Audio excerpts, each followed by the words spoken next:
톡톡 이슈와 상식, 톡톡 뉴스와 상식입니다. 톡톡 뉴스와 상식, 화요일은 변주희 아나운서와 함께합니다. 어서 오세요. 네, 안녕하세요. 자, 오늘은 어떤 주제 들고 오셨어요? 네, 화물차 4대가 고속도로를 자율주행하는 데 성공했습니다. 국토교통부가 지난 9일 화물차 군집주행 기술 개발 최종 성과를 발표했는데요. 관련 내용 알아보겠습니다. 와, 이 자율주행차 정말 운전할 때 막 너무 졸릴 때 있잖아요. 네, 있죠.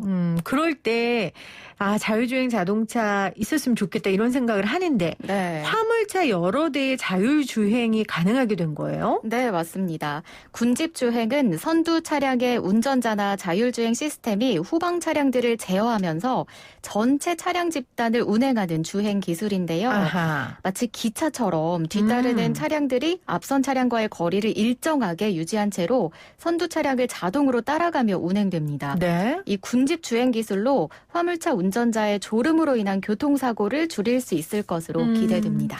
장기간 또 밤을 꼭 이렇게 차에서 지새우시는 우리 화물차 운전자들이 계세요. 그렇죠. 그런 분들한테는 굉장히 획기적인 기술인 것 같은데 하지만 사실 화물차 사고가 발생하면 피해가 굉장히 크단 말이에요. 네. 화물차 관련 사고 최근에도 발생했잖아요. 네, 바로 어제 새벽이었어요. 경기도 시흥에 있는 수도권 제1순환고속도로에서 화물차끼리 부딪히는 사고가 발생했는데요.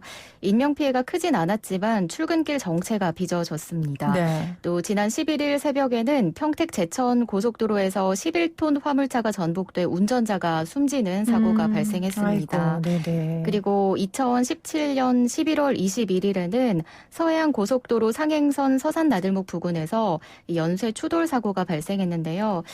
워낙 큰 사고라 기억하시는 분들 아마 많으실 겁니다. 당시 화물차가 앞서가던 차량을 연달아 추돌했고 9명이 다쳐 병원으로 옮겨졌죠. 이 사고는 화물차 운전자의 부주의로 일어난 사고였는데요. 이처럼 반복되는 교통사고를 예방하기 위해서 정부는 학계, 민간 기업과 함께 화물차 자율협력 군집주행 기술을 개발했습니다. 저도 운전하다가 대형 화물차가 막 앞서가거나 뒤따라가면 괜히 무섭고 네. 더 주의해서 운전하게 되는데 화물차 군집 주행 기술이라고 하셨잖아요. 네. 조금 더 자세히 설명해 주세요. 네, 이 군집 주행 기술은 앞서 잠깐 설명드린 대로 화물차 여러 대가 앞서가는 차량을 자동으로 뒤따르도록 해서 마치 화물차 한 대가 움직이는 것처럼 주행하는 기술입니다. 화물차가 도로를 달리다가 앞선 차량의 합류를 요청하고 네. 선행 차량이 이를 승인하면 차량 간격이 서서히 좁아지면서 자율주행이 시작됩니다. 선두 차량의 전방 화면이 공유되는데요. 그래서 후방 차량들도 전방 상황을 함께 볼 수 있습니다. 네. 뒤따르는 차량은 운전대를 잡지 않아도 앞차를 따라 이동하는데요. 앞차가 급제동을 하면 뒤차도 멈추고 중간에 만약 다른 차가 끼어들면 알아서 간격을 넓혔다가 그 차가 떠나면 다시 간격을 좁힙니다. 아하. 그리고 공사 구간을 지날 땐 앞차를 따라 차로를 바꾸게 되고 또 장애물이 나타나면 동시에 멈춰서기도 합니다. 자, 군집주행 기술에 대한 자세한 설명을 해주셨는데 며칠 전에 화물차의 이 군집주행 기술 현장 시연도 진행됐다면서요? 네, 이 기술은 사실 국토교통부가 2018년부터 올해까지 해당 기술을 개발해 왔는데요. 지난 9일에 최종 성과를 선보였습니다. 이 기술 시연은 영동선과 중부 내륙선 등 약 80km 구간에서 진행됐고요. 올해는 지난해보다 차량을 한 대 더 추가해서 총 4대로 운행했습니다. 네. 또 실제 상황을 구현하기 위해서 시연 구간을 작년에는 8km로 시연을 했었는데 올해는 80km로 확대했고요. 의미 있네요. 네, 꽤 길죠. 그렇네요. 그리고 운행 속도는 최고 시속 80km에서 90km로 좀 높이고 차량 간격도 15.6m에서 12.5m로 줄였습니다. 네. 아무래도 더 발전된 기술 성과를 선보인 게 되겠죠. 특히 이 애플리케이션 기반 운영 서비스를 통해서 화물차 4대가 각각 군집 대열에 합류하고 유지하고 또 이탈하는 전체 과정을 보여줬는데요. 군집주행 기술의 상용화 가능성을 엿보였다 이런 평가를 받고 있습니다. 네. 지금 유럽 도로교통자문위원회가 전망하는 이 군집주행 상용화 시기는 2026년인데요. 2026년이요? 네, 머지 않았죠. 그렇네요. 네, 우리나라는 2025년 상용화를 목표로 제도와 인프라를 정비하고 있습니다. 네. 주행 상용화 이거 굉장히 좋은데 상용화하려면 정말 몇 번의 테스트와 안정성을 검토하고 이렇게 돼야 될 겁니다. 아마 그렇게 할 거고요.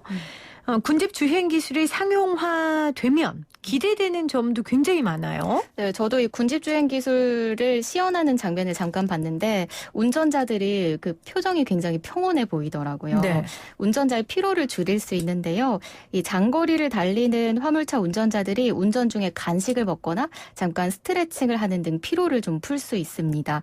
운전자의 졸음 운전으로 인한 사고를 막을 수 있겠죠. 네. 또 여러 대 화물차가 좁은 간격으로 운행되면 공기 저항이 감소하기 때문에 4에서 8% 정도 연비가 개선됩니다. 그러면 물류 비용이 감소되는 효과도 있고요. 그렇네요. 예, 동시에 이산화탄소 배출도 줄고 미세먼지 감소 효과도 기대해 볼 수 있습니다.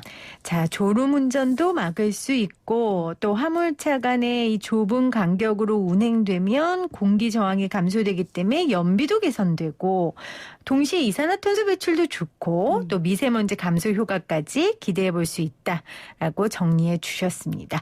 자, 화물차의 군집 주행 기술 얼른 상용화 됐으면 좋겠네요. 자, 오늘의 퀴즈 어떤 걸까요? 네, 화물차의 자율주행 기술을 적용한 이 기술이 공개됐습니다. 마치 기차처럼 화물차 여러 대가 선두 차량을 자동으로 뒤따르도록 주행하는 기술인데요. 이것은 무엇일까요? 1번 군집주행, 2번 칙칙폭폭 주행, 3번 안전운전하세요. 칙칙폭폭 굉장히 오랜만에 들어보는 단어네요. 네, 칙칙폭폭 주행. 기차처럼. 네, 1번 군집주행, 2번 칙칙폭폭 주행, 3번 안전운전하세요. 3번이 정답 아니에요? 이거는 뭐 기승전 안전운전 해야 되는 거잖아요. 그럼요. 언제나 안전운전 하시길 바랍니다. 헷갈리실 것 같은데. 자, 정답 아시는 분 단문 50원, 장문 100원의 유료 문자 샵 0945, 우물정 0945로 문자 보내주세요. 저희가 정답자 중에 몇 분 추첨 통해서 선물 보내드리도록 하겠습니다. 톡톡 뉴스와 상식. 오늘은 변지우 아나운서 함께했습니다. 오늘 말씀 고맙습니다. 고맙습니다. 네, 들어온 속보 좀 전달해 드릴게요. 더불어민주당 대권주자인 이재명 경기지사가 성남시장 시절 대장지구 개발 과정에서 특정 업체의 개발 이익을 몰아줬다는 의혹 보도에 대해 직접 입장을 밝혔습니다.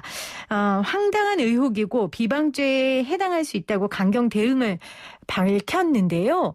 대장동 개발은 시민의 이익으로 환수한 모범적인 공익 사업이다. 이렇게 분명히 밝혔습니다. 그리고 공영 개발을 결정했지만 성남시가 직접 사업 수행을 하지 못했고 참여 컨소시엄 가운데 가장 큰 사업자를 민간 사업자로 채택해서 이 사업을 실시하게 됐다. 이렇게 해명을 했습니다. 또 들어오는 대로 여러분들께 정리해서 전달해 드릴게요.